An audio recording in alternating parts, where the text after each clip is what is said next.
सवालात है।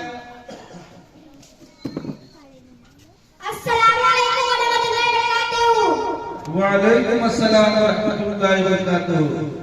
आपसे पहला सवाल नंबर 25 किया जा रहा है। जिस खाने पर बिस्मिल्लाह न पढ़ा जाए उसे कौन अपने लिए जायज कर लेता है?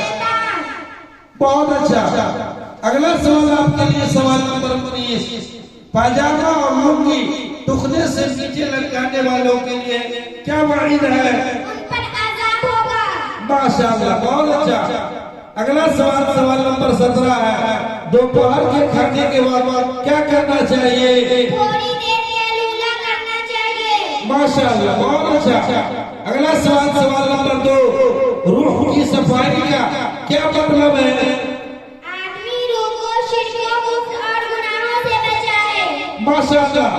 आखिरी सवाल आपके लिए सवाल नंबर 22। किसी जरूरतमंद मुसलमानों को लिबास पहनाने वाले को क्या मिलेगा?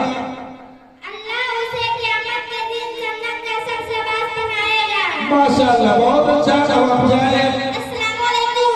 वालेकुम अस्सलाम व रहमतुल्लाह।